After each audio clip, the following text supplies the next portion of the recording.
Hi and welcome to Bitches of Horror. This is our last Monsters of Film special. Yeah. Unfortunately, I want it to go on forever. Yeah.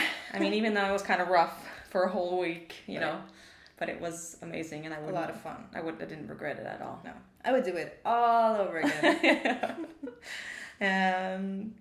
Yes, I want to say thank you to all the Monsters of Film organizers and Jason, who was the director of the festival and really helped us with everything and, you know, tried to get everything for us. And of course, Gabrielle, who was the press manager, and just everyone was just so helpful and kind. Yeah. So thank you. Yes. Thank you a lot for this opportunity. Yeah. And Anna and Johanna started it. You know, there's so many people to thank. Yeah. But anyone who had anything to do with the festival. Yes. Thank you. So let's get on to this episode of our last day of Monsters of Film. Yeah, it's a very interesting mix of films. Yeah, definitely. Yeah, and our first one is Sugar Hill from 1974 by Paul Maslansky, and it's starring Marky Bay, Robert Corey, and Richard Lawson. Yes. And this is a film about a woman who's together with a club owner, and another guy wants to buy his club, and basically they kill him to be able to take over his club.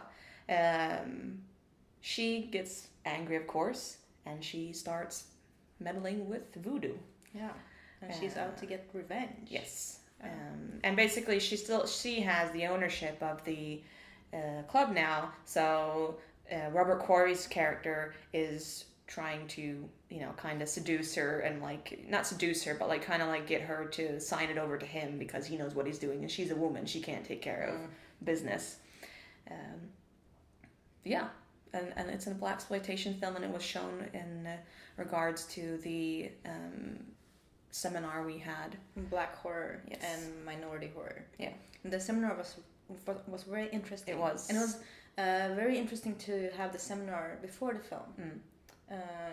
And I mean, this film was amazing. Yeah, I was surprised actually. Like, because I mean, the story it's pretty basic revenge story, but it's done in a very 70s way. Yeah, and I mean, and just having this powerful female character of Marky Way, she's playing Sugar Hill, and she was so good, and like she took she decided things and took everything in her own hands, and she was very good character woman.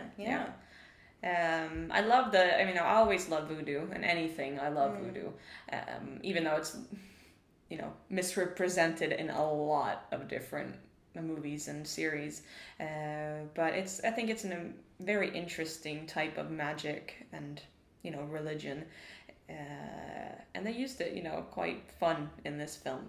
Mm-hmm. I mean, it might not be an authentic rip of voodoo, but it was very fun. It was a fun take on it. I mean, they still did it, like in the seminar, they said that they did it, voodoo's done originally for other people, like for the community of everything, and they kind of had that going on. But the dead that he raised, the voodoo god or whatever he was, that they were amazing. I love their style. Yeah, the costumes and the makeup. The eyes were so creepy. Good. Yeah, it almost felt like a zombie film. Yeah. Yeah. And just the characters in this. I mean, Robert Quarry's character was the shittiest person on the planet. Yeah. But it was really well. He had his wife, and he was just so mean to her. She was mean too, but I get why she's mean. Yeah. I mean, because he was just a terrible human being. Yeah. It's quite funny. It is. It might have not been back then, but it is quite funny now. It doesn't hurt the film. It doesn't make it less serious, but it does have its moments of what, you know. But I think the best part of this is really Marky Bay. Yeah, I think Marky Bay and the voodoo god, because he's amazing. I love him. And her outfits and her hair and she's very seducing. Like you're just like, ooh. I would be like, do whatever you want. Just, you know. But I was surprised because, you know, me and my 70s films, I don't like most of them, but this was very good, and I'd recommend this to anyone. It's a very fun film. Good, nice 70s, you know, sort of exploitation music. Black exploitation music, and you can really see where like Jackie Brown got a lot of her influences. But Quentin got a lot of influences from these types of films for that film, and I loved it. Yeah, me too. Really good. Yes. I will give this a 9 out of 10. Me too. It's amazing. One of my favorites, actually, of the whole festival. It's good. Yeah. Next up, we have a totally different film, Puppet Master, The Littlest Reich, by Sonny Laguna and Tommy Wiklund, who also did Vitra and We're Monsters, and they did a few really good films. It stars Thomas Lennon, Charlene Yee, Barbara Crampton, Udo Kier, Jenny Pellicer, and Nelson Franklin. You've seen some of these people in some TV series like How I Met Your Mother and New Girl and House. And of course, Udo Kier and Barbara Crampton are horror legends. And Yeah, so this film is about Edgar, played by Thomas Lennon. And he's recently divorced, and he returns to his childhood home. And we learn that he has a kind of shitty relationship with his father, who constantly like belittles him and stuff like that, because he loves comic books. Yes. And he works at a comic book store. So one day, when he's at his home, he finds this weird-looking doll, and he decides to sell it at an auction. So him and his best friend, who also works at the comic book store, and Is it his best friend? I'm Well, not sure. a friend. Yeah. And his new girlfriend, or I don't know if it was established that they were boyfriend and girlfriend, but yeah. So he brings them along on a road trip to this place where they will have the auction. A convention for these types of Dolls, puppets. Yeah, and they go to the place and they have this celebration of the 30-year anniversary of the Toulon murders, it's called. And when everybody gets there, and the dolls get there, hell breaks loose. Like literally. They start disappearing, and they're like, "Who's stealing our dolls or Who's doing puppets?" This? Yeah. And then just a lot of people like come there and just it's a party. It's a death party. Yeah, and Barbara Crampton basically plays this woman who was there at the Toulon murders, and she's a retired police officer now, but she also holds the guide in the Toulon mansion. Guiding them around and showing them like artifacts and what happened and stuff. And the story is it's very basic, but it's still quirky. Like it's I mean, what do you expect from a Puppet Master movie? You can't go in expecting, oh, this story's gonna be fantastic, because it is what it is, and it's great, you know. It's great for what it is. It really is. And I was actually surprised at how funny it was, and how much I really liked this, because I liked the first Puppet Master movie, but then the other ones, not so much. Like it's been up and down, but nothing like this. I think this is the best sequel. I think it's the best film. I didn't even like the first Puppet Master. I mean, I love the puppets; they're amazing. But I don't think that the film holds up today. But I mean, if you need to, but this one is just boom. Yeah, this is a massive, fest. It has lots of gore, lots of fun, like one-liners. I love Cuddly Bear, the bartender. He's amazing. And all the details for like funny things, and and the deaths are so original. Very good deaths. I mean, I didn't expect anything less from Sonny Laguna and Tommy Wiklund. Without, just knowing them, if they didn't have cool deaths, they would just not be them. Yeah, it's just not. And like after seeing Vitra and We're Monsters and all of his other films, like I knew this would be filled with good gore. Yeah. Like great effects and creativity and originality. Yeah, and it's funny like how he got this film, because we had an interview with him, and you'll hear it there too, but they got called because the writer had seen their films, and he felt that he couldn't direct it himself, but he wanted someone in his like same direction, so he's like, I want these people to direct it, and that's amazing. They're Swedish, and they're representing Sweden, and they did a huge, they did a really good, amazing job. Yeah, and it was so funny with the gore, because some people behind us, that they almost couldn't handle it. Oh my god, they just give girls a bad reputation. I'm sorry, I was just like sitting there like, shut up. They were What do like- you expect walking into this film? We expect it to be flowers and trees and sniffing, you know. I mean, all the time they were like, no, how could he do that? Oh, what? Yeah. No. Oh, no, don't do that. It's like, shut up. Oh, I'm about to do that to you in a second.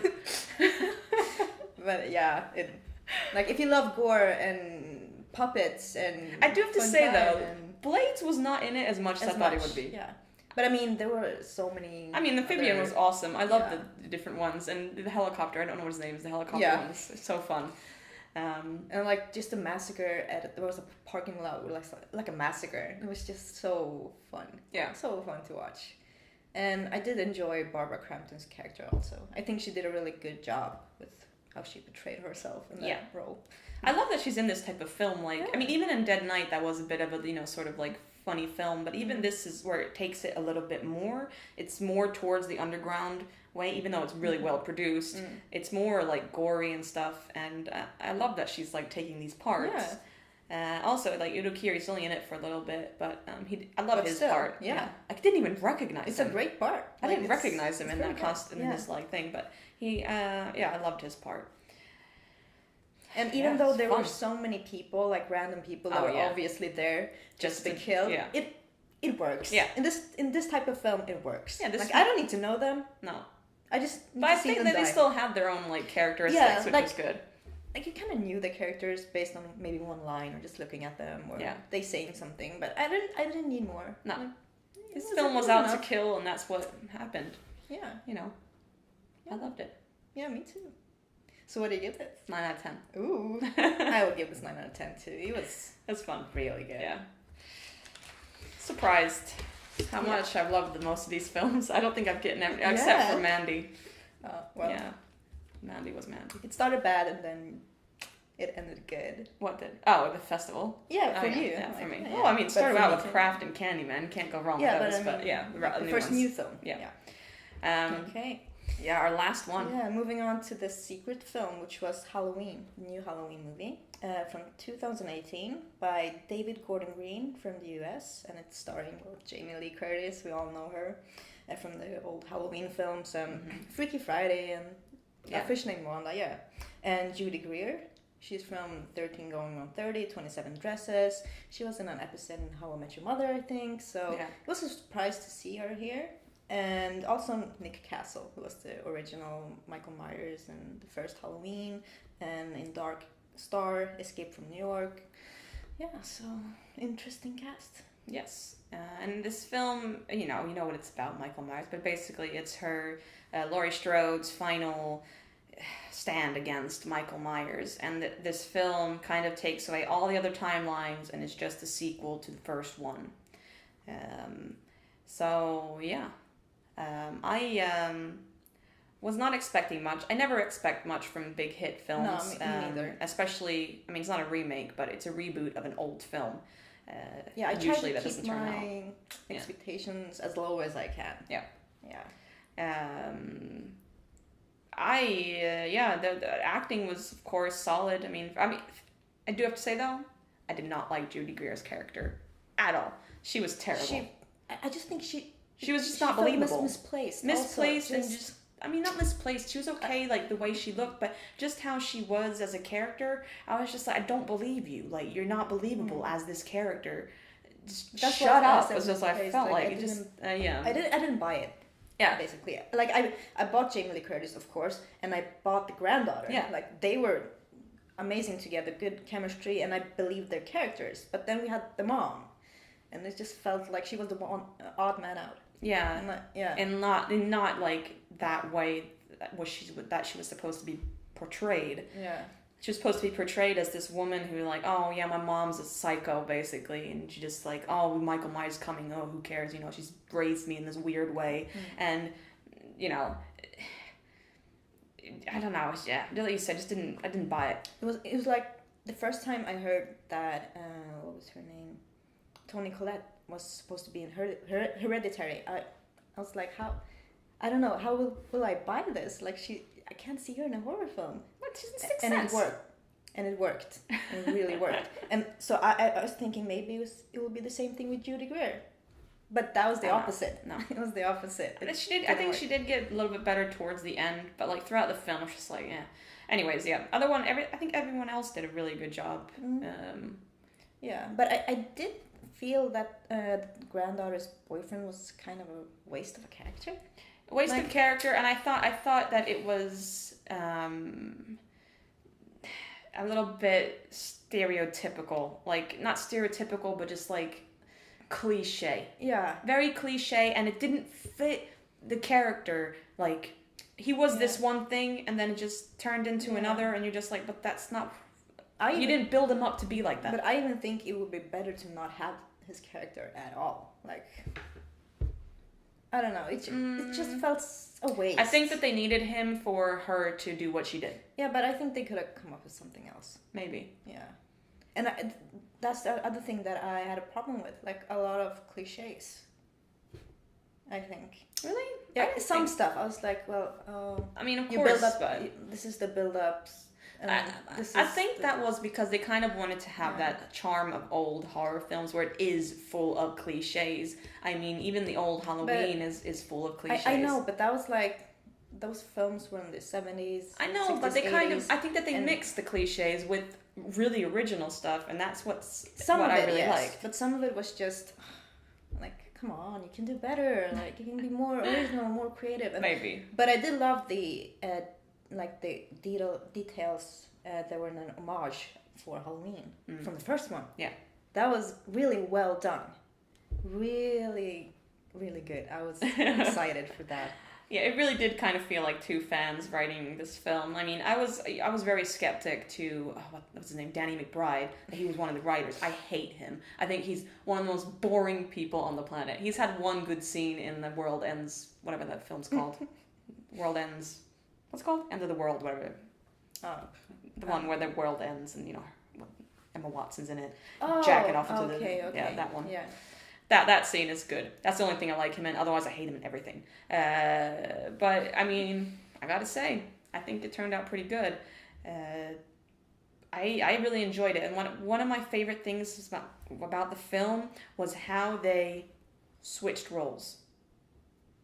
Not as in the characters, but the camera. The camera switched roles. They were following someone else and making it, you know what I'm saying? Like, that I thought was really good. I really liked that. And that was probably one of the high points for me on this film. I liked Laurie Strode. Her character was believable. She believable. You know, kept to herself and that character the whole time, even though she was still this loving grandmother who was looking out for her granddaughter. Michael Myers was really good portrayed. I think they didn't do anything wrong with him. They almost, you know, you're thinking there, you're like, oh, don't do it. But yeah, I agree. Yeah. And I also think that the beginning is fantastic. Yes. That scene was so intense without needing really anything. It was quite simple, but really intense. And it was a good start. It was a very good start. Yes. Yeah, I liked the kills in it as well. Like, I thought they were really good. Too. Except one or two, which I found like this wasn't very creative at all. You can't have all creative. Then it just feels like you're trying to do something that you're like, yeah, but I don't know. I'm those parts kind of lost me. Yeah. Okay, but some kills were very good. I thought the dad was a wasted character. Dad. Yeah, exactly. See, I can't even know. I don't even know what he looks like. Her husband. I don't even remember him. He was like this nerd who's just like... Like, seriously, I don't even remember him. Yeah, I'm saying that he was like just like nothing in the film. But that's good too, I guess. I mean, to have someone you don't care about. I don't know. Maybe. But they kind of got to have this, you know, family thing going on because they had you know, her breaking off from her mother, and then she started a family and she definitely didn't want to be her mother. Yeah. But I did like the fact that they still tried to include her character. Like the granddaughter was like, but I like my grandmother. Yeah. You know, get her over here. Yeah. And that sort of thing. But I gotta agree with this, you know, on originality of, you know, gotta have a boyfriend, they're in high school. Yeah. That sort of thing was just like, oh, well, you don't have to have a boyfriend to be in high school. You can just be in high school. Yeah. And be happy. Yeah. But I really enjoyed it. I gotta say, I just wasn't expecting much, and I went out like, wow, I really like this film. Like I like big parts of it. And it's one of my top 3 Halloween films, definitely. For me, I really liked it. Maybe we have to do a ranking of all of them. Yeah, that'd be good. Yeah. I do like rewatching Halloween, and it is Halloween soon, so gotta rewatch it anyways. I always rewatch. Maybe we can do that for Halloween episode, actually. Yeah, that would be a good idea. Yeah, but I think this was a bit better than what I expected. Yeah. You never go in good. We'll see how it is with Suspiria as well. Oh no, I don't know, but I won't say anything until I actually see the film. So I liked it, and I recommend it. So watch it. Yeah. What do you give it? I'm gonna give it a 9 out of 10. Whew, I will give it a 7 out of 10. I don't know. After talking about it a little bit, I do realize the lacks of it. See? I'm gonna go 8 out of 10. See? It's an 8 out of 10. Oh. Yeah. With the characters, not being there. Yes, but overall, I really enjoyed it. But it's still good. Like 8 out of 10. Just Jamie Lee Curtis, isn't it? Just let Jamie Lee Curtis. She's what like keeps the film interesting. Oh, Michael Myers too. I do like him. Like people are like, oh well, people don't usually like Myers. It's always Freddy or Jason. No, he's my favorite. Is he? Because I saw Halloween when I was 6. That was my Mine first is Freddy, horror. but my second one is definitely Michael Myers. I'm not a big fan of Jason, to be honest. What? But I love He's all okay, of them. but I love all of them. But I like Jason's kills, but I don't think Jason as a character gives me anything. Like he's just like meh. I'm gonna get sawed for this. I love all of them. But yeah. But Michael is my favorite. Michael is cool. I like his build as well in this film. Yeah. He's a beast in this as well. And his mask. It's so cool that they thought of the original and just made it a bit old, and they even kept the hole he got from when Laurie stabbed him with the needle thingy. So that was cool. But it was better than I expected. So it was a great festival. I mean, a lot of films that I hadn't heard of. I haven't, no expectations, but I went in and I loved it. And I think that's the thing. Like, I have to have no expectations to love the film. Yeah, if I know about it, too. I'm gonna be like, shit. If we know too much, we'll be expecting so much. And like Mandy. For me. But you thought less of it than what you thought you would, didn't you? No. No? Did you think you would like it that? Like, didn't you think you would like it more? No, I don't think so. Okay. It felt like it would be like 10 out of 10. No, okay. I don't think so. But it would have been nice. Yeah, it would have been nice. Yeah. It would have been very nice. But I mean, the festival ended on a good film. Yes. And I think overall the festival was amazing. It was. I had such an amazing experience and met a lot of people. Yeah. Had a lot of good talks, and we have 2 interviews. One with Sonny Laguna, Tommy Wiklund, and one with Adrian Garcia Bogliano. Yes. No, not Tommy Wiklund. He wasn't in it. No, with David Liljeblad. Yes. All of the three of them were there, but we couldn't fit them on camera. Yeah, we could only fit 2, so... He's kind of in there, but we have Q&As with them as well, and so we'll put those up on the site. We have a little bit of a camera problem right now. Yeah. Or a Mac problem. Yeah. But we'll get there. And thank you for watching, and keep an eye out on Monsters of Film Horror Festival. Please come if you have the chance. You can hang out with us, hang out with all the other cool people there, and watch all these fun films. Yeah. Yes. So, see you next time. Yeah. Stay horrific. Bye.